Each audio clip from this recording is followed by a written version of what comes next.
Aaron Judge's New York City penthouse is worth more than most small islands, but he's far from the only MLB player living extravagantly. From Bryce Harper to Shohei Ohtani, you wouldn't believe some of the homes these superstars have. But not every big leaguer dreams of wealth and excess. Daniel Norris once lived in a van. Once I got this, I knew this is what I'm just gonna do this. And Dee Gordon said no thanks to a mansion and bought a farm. Lettuce all day. Kale, oak leaf, romaine, bill. Here's a look at some of the wildest living situations of current and former MLB players, starting from the price of gas all the way up to a $40 million penthouse. Traveling every few days for an entire season can be exhausting, but apparently not for Daniel Norris. Flying in luxurious team jets must be a burden for the 10-year veteran, because once the season is over, he hits the road in his 1978 Volkswagen Westfalia van. You know, people ask me a lot of times, why I do this. It wasn't really anything I thought about. This is what I'm just gonna do this. When I get in the van and I go somewhere, the destination's always great. It usually involves water. I like to be by the ocean, but it's always just so peaceful. I mean, I can't go over 55 miles an hour and, you're in the right lane and I'm just talking to God the whole time. And, there wasn't really a thought process that went into, I want to, make this livable. I want to. Norris said it provides him with much-needed solitude and gives him a chance to reflect. I'm 6'3", you're 6'2". This is not big. I try not to move around as much, but... Where do you sleep? Slept head right here. Forget solitude. Minor league pitcher Trevor Clifton essentially lives in solitary confinement. In 2019, the Iowa Cubs starting pitcher showcased his mobile tiny house, which is just 13 feet deep with a 5-foot back porch. Clifton repurposed an old trailer he bought for just $200 and traveled to and from minor league ballparks in this college dorm room on wheels. Pretty much we just had the inside done, and I'm still paying rent back home too. So it was just I can't do that, let's just build something. Dee Gordon made more than $40 million during his 11-year career, but that didn't stop him from living a simple life. And you remember I talked about the collard greens I want them hang from the top. Dude bought a 40-acre farm in Central Florida and started growing all sorts of vegetables and raising cows and donkeys. I can only assume he misunderstood when he was told he was being reassigned to a farm team. You can give money, but giving somebody their dignity, helping them work for it, teaching them something new, I think that's more dignity and more respect for somebody. You wouldn't know it by those bags under his eyes, but Bryce Harper has plenty of time to rest in the offseason in his $2.1 million home in New Jersey. The 4,366 square foot abode has 4 bedrooms and screams suburbia. It's actually quite subtle for a player with nearly $200 million in career earnings. And he's due to make an additional $170 million in the next 7 seasons. Harper is clearly maturing. His previous home was a $4.4 million, 7,500 square foot Las Vegas mansion with glass walls, a resort-style pool, and a 360-bottle wine cellar. Now he's in a New Jersey farmhouse making banana bread and bagels on TikTok. I'm going to take this banana, split this right down the middle, and that'll go in the oven for about 50 minutes to an hour depending, golden brown on top. All right, banana bread is ready. Let's get it. A lot of kids dream of growing up to play in the majors, but they don't have one key ingredient: a full-size field and backyard batting cage on their family's sprawling property in Stillwater, Oklahoma. So it started off with just a basketball sport court, and since me and Ethan both want to be professional baseball players, we thought we might as well put a cage in here. So got the cage with the Rapsodo and the portable golf simulator. When we bought this land, it was just this barn, and there was an apartment and then the sport court, and that was it. And then we built the house and the little football field.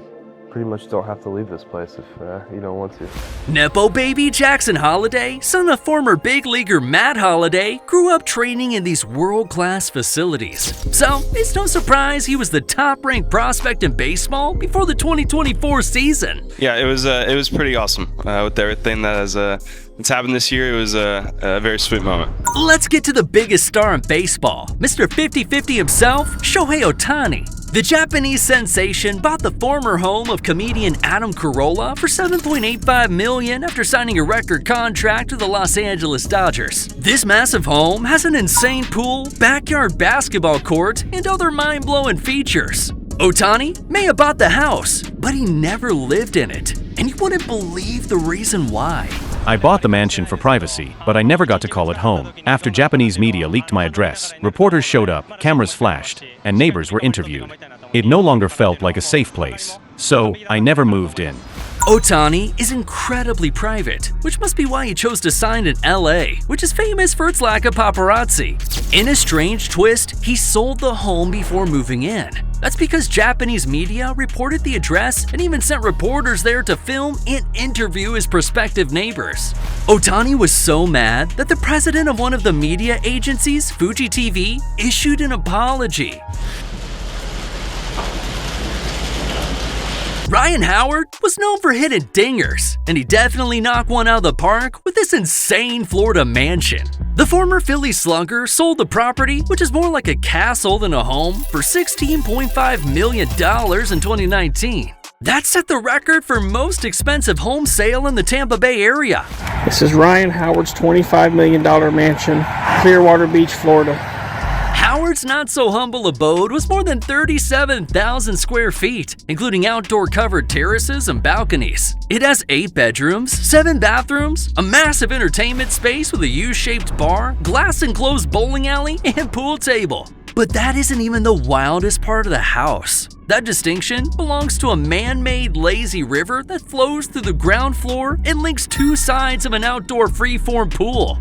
Yeah, Howard bought the home for $3.5 million in 2011. Would you believe that Howard's home sale price record in Tampa Bay was broken by a fellow retired MLB player? Derek Jeter's 21,796 square foot mansion was sold for $22.5 million in 2021. The waterfront property was an embarrassment of riches, with amenities such as a movie theater, wine cellar, air-conditioned 6-car garage, an 80-foot saltwater lap pool, heated spa, and a dock with a pair of boat lifts.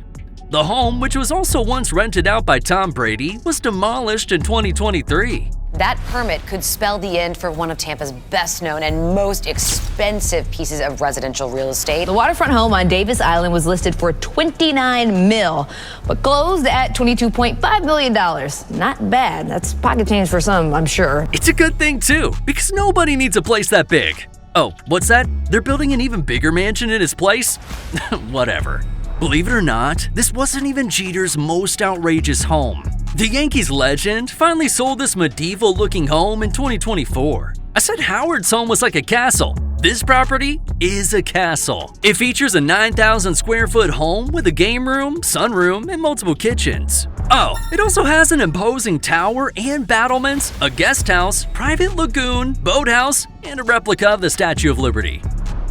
Location is key when it comes to property value. Don't get me wrong, Aaron Judge's 7,000 square meter NYC penthouse is incredibly impressive, but it's nowhere near as big as some of the previous homes we've seen. It has floor-to-ceiling windows, a swimming pool, a spa-like bathroom, and an outdoor space overlooking the Hudson River. The Yankee slugger paid $40 million for the penthouse. Hopefully he didn't make an error in judgment. Of course, this would still only be the second biggest error he made in 2024.